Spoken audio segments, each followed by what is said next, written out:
Hello, ladies and gentlemen. Rock and roll! Welcome to the ElectroJet Rock Show. This is our 25th edition. I'm your humble host, Jett, and I have with me, coming to you from Los Angeles, Professor Electro. Hey, what's up, everybody? Welcome back. Thanks for coming. Thank you. Definitely hit the subscribe button and subscribe to our channel. We'd love to have you along for the ride and need your support. Rock and roll! Yeah, tonight we're going to be talking about a band from Birmingham, England, Black Sabbath, a very legendary band. They used to, the first time I heard Black Sabbath, I was 12 years old, and they scared the crap out of me. Very, very scary music. Then later on, we used to stay up after the midnight special, which was on at midnight. We used to stay up till 1 o'clock to watch Don Kirshner's rock concert, and they were on that quite a bit. But I didn't really come to appreciate Black Sabbath until I was a geezer, maybe in the last 10 years or so. I mean, I've played some of the early Black Sabbath. It's not my favorite stuff. The records, that is. I haven't really heard too much of them. The songs that I did play, I did like Snowblind and Children of the Grave and Paranoid, the usual suspects like that, which I am pretty big fans of those songs.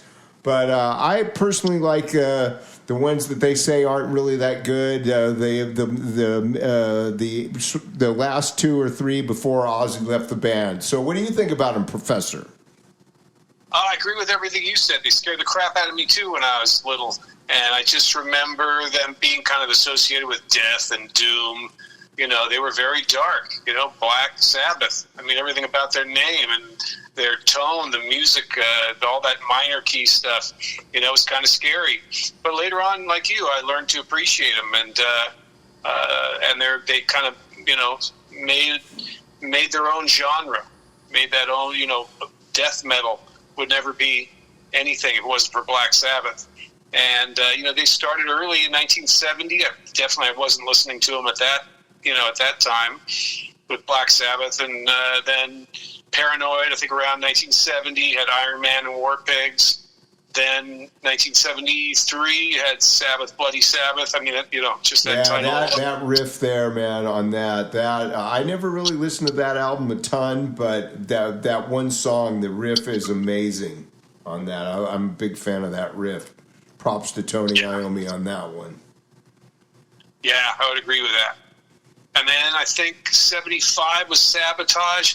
And then Never Say Die. No, you missed Technical Ecstasy after Sabotage. That's right. Because those are my two favorite Black Sabbath albums, Sabotage and Technical Ecstasy. The ones that they say, mate, we kind of got off what we're supposed to do. They got a little proggy. They got into the keyboards a little bit. Rick Wakeman from Yes is actually playing on that stuff. But I'll tell you what, rock and rollers, those are my two favorite Black Sabbath albums, Sabotage and Technical Ecstasy. And Never Say Die isn't as bad as Ozzy says. Yeah, there's a funny video of him, I think it's in the movie Don't Blame Me, where they ask him what he thinks of Never Say Die. He's like, I think it's the worst piece of work I've ever done, mate. I mean, I don't know how long we had to fly halfway around the world, go to Toronto in the middle of January, freezing cold, just because the Rolling Stones mixed a live album there to come out with what? A fucking icebox? So I thought that was pretty funny. Ozzy didn't like the record. It's actually pretty good. It's actually a very good record. It's not as bad as they say, but I guess Oz wanted to go in another direction. But go ahead and say something about Black Sabbath.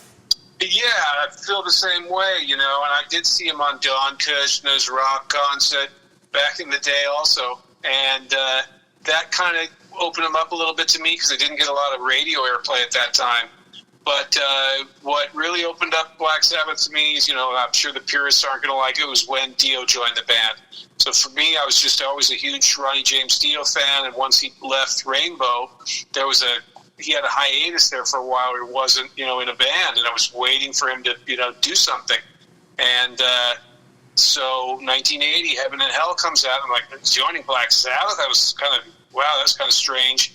But that album, Heaven and Hell, to me, is a masterpiece. Cut for cut, every song on it. It's a masterpiece.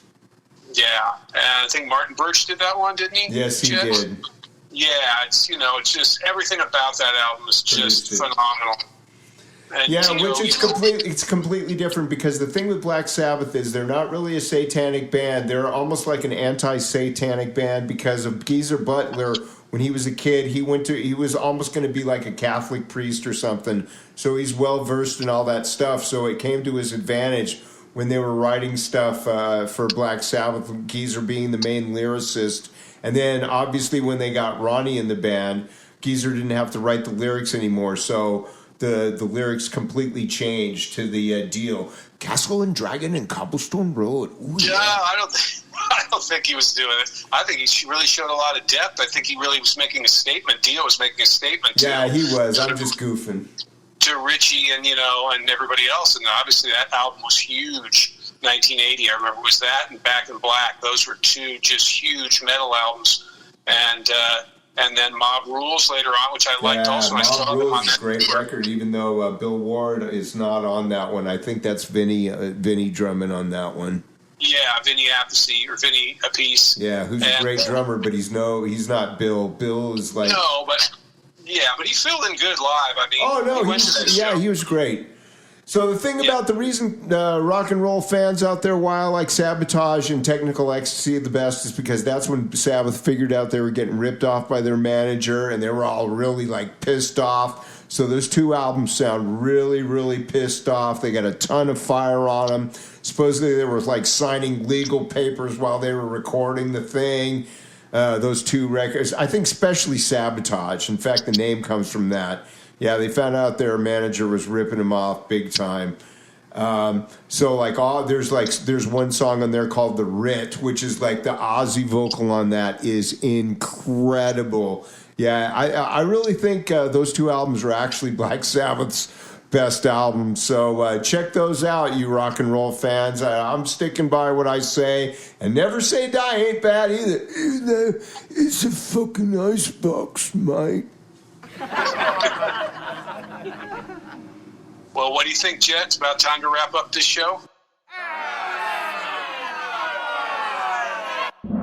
Yeah, don't forget to like and subscribe, you rock and roll fans, and it's time for us to sign out for tonight.